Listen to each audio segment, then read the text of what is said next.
አሰላሙ አለይኩም ወራህመቱላሂ ወበረካቱ። ውድና የተከበራችሁ የቻናሌ ተከታታይ ቤተሰቦቼ እንዴት ናቸው? ከኔ ጋር አልሐምዱሊላህ።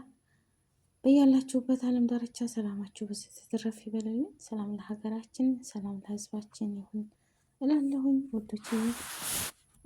ዛሬ ደግሞ ትንሽ ዘወር ዘወር ስል በሚዲያ ላይ ቴሌቪዥን ከቤት አውጥቶ ማለት ነው ወንድማችን፣ እንግዲህ ወንድማችን እንበለው እንጂ በነገራችን ላይ የሰው ልጅ ካልቸገረ የሰው ቤት ሰብሮ አያወጣም። መቼም ሌባ ላመሉ ዳቦ ይልሳል አለ። ግን የሰው ሀቅ ጥሩ አይደለም። በነገራችን ላይ አሁን በተለይ እኔ እንጃ አሁን ወጣቱ ስራ ፈት ሆኗል። ተምሮ ስራ ማግኘት፣ ስራ መስራት፣ በቃ እንደዚህ አይነት ነገር በትምህርቱ በሙያው ማገልገልን በቃ ሰአብ ሆኖበታል ማለት ነው። እና እንደ ሳይወዱ በግድ የሰው ቤት ሰብረው በዚህ ኑሮ ውድነት ስንት አጠራቅሞ ለልጆች ብላ እናት ስንት መከራን አይታ የገዛችውን ቲቪ እንደ አጋጣሚ እንደ ቀላል ነገር ብድግ አድርገው ሲወስዱ ለእነሱ ምንም አይመስላቸውም። በነገራችን ላይ አሁን ቀኑ ከፍቷል። ወላሂ ነው የምላችሁ። በጣም የሚያሰጋ ቀን ጊዜ ሆኗል ያለንበት ቀን ዘመን ማለት ነው። ሱብሃንአላህ። ሰው ዘመኑ ሳይሆን ሰው ነው የከፋው። ያው ጊዜው እንዳለ ነው። ምንም ነገር የተቀየረ ነገር የለም። ግን የሰው ልጅ ጨካኝ፣ በቃ ሩህሩህ። ዛሬ እሱ ሰርቶ በማደሪያው የሰው ሀቅ መውሰድ፣ የሰውን ንብረት መስረቅ አግባብ አይደለም። ለምን ድንጋይ ፈልጦ አያድርም ለራሱ ማለት ነው።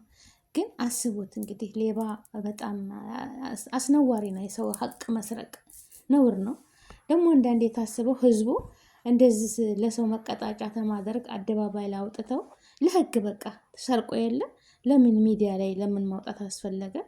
ግን ያው የሰረቀ ህፃናትን የሚደፍሩ እንደዚህ መጥፎ ነገር የሚሰራ እንደዚህ ለህዝብ እያዋረዱ ቢያቀርቧቸው ሁለተኛ እኛም እንደሷ አናደርግም ብለው ይማራሉ። ገባችሁ አይደል? ይሄ ትልቅ ትምህርት ነው ለሰው ልጅ ማለት ነው። ወላሂ እንደዚህ በአደባባይ በሰፈሩ በዛው ባለበት አካባቢ ህዝቡ እያየው ሚዲያ ላይ እንደዚህ በቃ እንዳውም ህፃናትን የሚደፍር በቃ የሰው ሀቅ የሚወስድ በቃ እንዴት ነው እጃቸው ቢቆረጥ ሴት ልጅ ህፃን ልጅ የደፈረ ራሳችሁን በቃ ሁለተኛ እንዳይደግም ሰውን ራሳችን የማያዳግም እርምጃ ቢወሰድባቸው ወንጀል ከፊፍ ይሆናል። እኛ ሀገር ግን ያው ይታሰራል፣ ይመጣል፣ ተመልሶ ታስሮ ይፈታል ማለት ነው። ግን ያ ሰው አንድ ጊዜ ስሙ ተጠፋ፣ በቃ አለቀ። አሁን ለልጆቹ ለቤተሰቡ እንደዚህ ሲያዩት ጥሩ አይደለም። እና ያው ሌባ ተተያዘ ለህግ አካል ማቅረብ ነው። ግን የሰው ልጅ መቼም ሳይወድ አይሰርቅም። በነገራችን ላይ አንዳንዴ ደግሞ አላቃቸው አሁን ጊዜ ወኔ እንጃ ቢስሚላ። በተለይ በእኛ አካባቢ ዛሬ 2 ዓመት የምትሳፈር ጥቂት አሁን የዛሬ 2 ዓመት ተሳፈር ሀገሬ መከላከያዎቹ ስለነበሩ ጸጥ ያለ ነው። አለበለዛ በዛሬ 2 ዓመት በፊት ተሳፈር ህዝቡ በቃ ተቸግረው ነው የሚያድረው። ጠበቃ እርስ በርሳቸው ጎረቤት እየጠበቁ ነው አካባቢያቸውን ማለት ነው። እዛው ሰፈር ያሉት እዛው ገብተው እቃ ይወስዳሉ። በየተራ ነበረ እዛው አብረው የተማሩት ማታ ማታ ፊታቸውን እየተሸፈኑ። እኔ አስታወሰኝ ወንድሜ፣ ታናሽ ወንድሜ እኛ እዚህኛው ቤት ሲመጣ ቲቪውን አንድ ቀን ታቀፈው መጣ። እንዴ ምነካ ቲቪን ይዛ መጣ?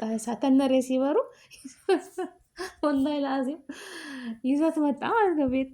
እንዲህ ለምን ይዘው መጣ አልኩት። ፋጡሜ ተይኝማ እስኪ አሁን ተቸግረናል እኮ ሰፈሩ ሁሉ ቀውጥ ሆኗል። ወጣ ሲሉላቸው በቃ ግቢ ለግቢ ነው የሚያመሹት። እግር ጠብቀው ነው የሚገቡት ቤት ውስጥ ማለት ነው። እግር ጠብቀው አንድ ሰሞንማ በቃ ሽሮ በርበሬ አይቀርም ተቤታቸው ተወስዱባቸው ማለት ነው። ይሄ ደግሞ አግባብ አይደለም። እንቁላል፣ ዶሮ፣ በቃ በግ፣ ፍየል፣ ላም፣ አረ ቢስሚላሂ ረህማን ረሂም። አሁን እኛ በፊት እኔ እኳ በእኔ እድሜ ማለት ነው በእኔ እድሜ ወሎ ጦሳ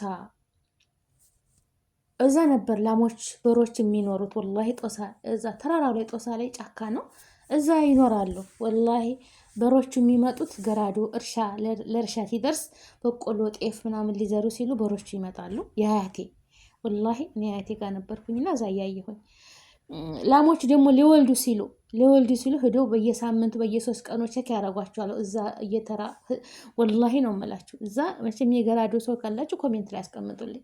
ውሸቴን አይደለም። እዛ አታ ጅብ አይነካቸውም። እዛ ተሰብስበው እዛ ውሃ ይጠጣሉ። በቃ እንዳልኳችሁ አንዳንድ ቀን እንዲቀዷ ደርሶባቸው ላሞቹ ተወደቁ፣ የበሬ ገደል ተገባ፣ በቃ ቸክ ስለሚያደርጉ የእንትና በሬ ገደል ገብቷል። ያው አጀሉ የደረሰበት ይንሸራተታሉ፣ ጫካ ገደል ስለሆነ ማለት ነው። ከዛ ውጭ ጅብ እኮ አይነካቸውም። አሁን እኮ ከቤት ውስጥ ነው እየፈቱ የሚወስዱባቸው ማለት ነው። ከቤት ውስጥ እየፈቱ ላሞች አይቀሩ ዶሮ አይቀር እና ጊዜው በጣም እንትን ብሏል። አላህ ሰላሙን ያምጣልን፣ አገራችንን ሰላም ያድርግልን፣ አንድነትን፣ ሰላምን፣ ፍቅርን፣ መተሳሰብን ያምጣልን። ሰላም ለሀገራችን። የሰው ሀቅ አትስረቁ። ሰርታችሁ በራሳችሁ በጉልበታችሁ መኖር ትችላላችሁ ወገኖች ማለት ነው። ለምን ስንት ተቸግረው ነው እነዚህ ህዝቦች በቃ ለምን ሞባይል ዛሬ ይቆጫል ማለት ነው። ዝም ብላ ስልክ እንደማትረባ ስልክ ቦርሳቸው አውጥተው ሲወስዱባቸው እንዴት እንደሚያንገበግም ማለት ነው። የምን ያለፉበትን ግን ለነሱ ቀላል ነው። እና አሁን ይሄ ልጅ እንደዛ አሸክመው ሰፈር ለሰፈር ራሱን ነው የሚያስጨሁት። ወላሂ ድምፁን አላስገባሁትም እንጂ ራሱ ኡበል እያሉት እየመቱት ተኋላ ይዘው ማለት ነው እያለ ይጮሃል። እየመቱት እንደዛ በልብለውት ነው። እና ሰርቶ መብላት እንደው ለምን ወላሂ አላህ የከፈታትን ጉሮሮ ሳያርሳት አያድርም። የሰው ሀቅ የሰው ነው። ሰውን አታስለቅሱ፣ ሰውን አዛ አታርጉ ወገኖች ማለት ነው። ሌብነት ምንም ለጊዜው ትጠግባላችሁ፣ ለጊዜው ግን የሰው ሀቅ ምንጊዜ ምሳት ናት።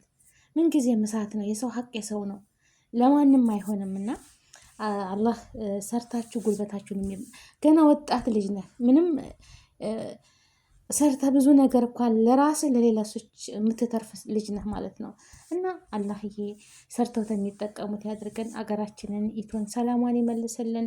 በያላችሁበት ዓለም አገራችንን ሰላም አድርጎ በሰላም በደስታ ለሀገራችን ያብቃል። ሙስሊም ክርስቲያን ወገኖቼ በያላችሁበት ዓለም ላይ ሰላማችሁ ብዝት ትርፍ ይበል። ለተቸገረ ሁሉ አላህ ይረዝቀው፣ ላጣ ሁሉ አላህ ይስጠው፣ ለታመመው አላህ ያሽረው። ሀገራችንን ሰላም ያድርግልን። እኛንም በሰላም በደስታ ለሀገራችን ያብቃን እላለሁኝ። ላይክ፣ ሼር፣ ሰብስክራይብ አድርጉልኝ እባካችሁ። ባካችሁ ባካችሁ ባካችሁ ሀገሬ ልጆች ላይክ አድርጉ፣ ሸርቱ። ኧረ ተው ተው ተው ተው ተው። እኔን አሁን እንደው አንድ እህታችሁን ብታፈምሱኝ ምን ያንሳችኋል ማለት ነው። በነገራችን ላይ መንገዱ